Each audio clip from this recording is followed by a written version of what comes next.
Shalom Aleichem à toutes et à tous. Nous continuons sur cette explication de fameux 10 Tevet, qui est un jour de jeûne qui aura lieu cette année, 5185-2025, ce vendredi qui arrive 10 janvier.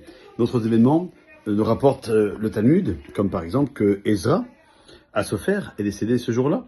Aussi, 3 grands prophètes, Haggai et Zechariah Malachi, sont décédés ce même jour.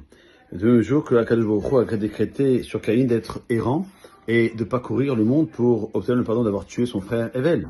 Que Yaakov Avinu a été enterré ce jour-là, que Yosef Hatzadik a été vendu ce jour-là, de même que la vente de Yosef a été la cause de la descente des bénis Israël en Égypte et de leur asservissement.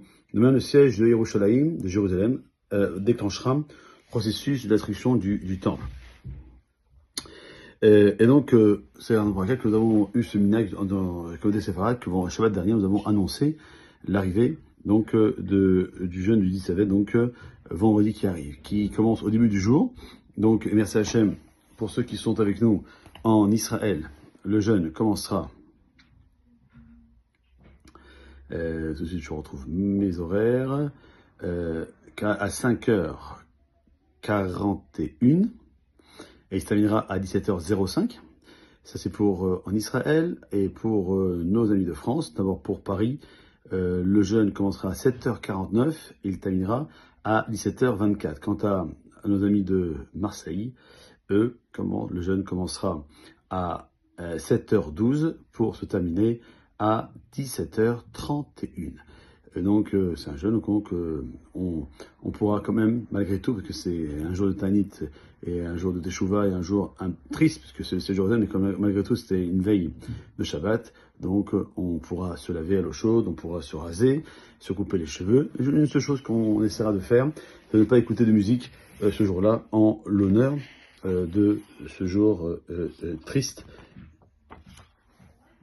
donc qui représente le 10 Tevet. Évidemment, les femmes qui viennent d'accoucher sont dispensées. Et moi, je suis remonté jusqu'aux deux dernières années de leur accouchement. Les femmes qui sont enceintes, soit parce qu'elles ont 3 mois de grossesse minimum, ou bien c'est des femmes qui ont moins que 3 mois, qui ont déjà des premières nausées. Sinon, tous les hommes et femmes et jeunes filles, après 12 ans, et jeunes garçons à partir de 13 ans doivent jeûner, exceptement, encore une fois, les malades, même sans danger, sont dispensés, ainsi que les personnes âgées, faibles, qui selon la vie médicale, si elles jeûneront, pourraient compliquer leur santé. Donc, ce fait, on leur donnera pas cette autorisation de jeûner.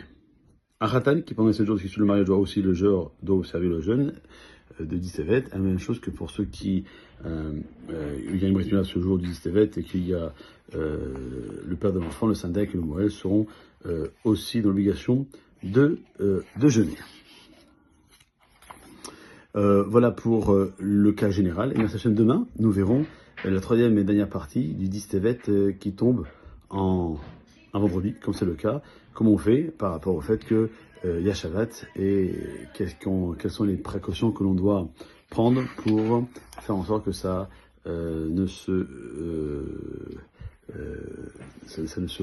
contredit pas avec l'esprit du Shabbat. Et la réponse aura lieu demain. En attendant, passez une très bonne fin de journée. Kol Tov.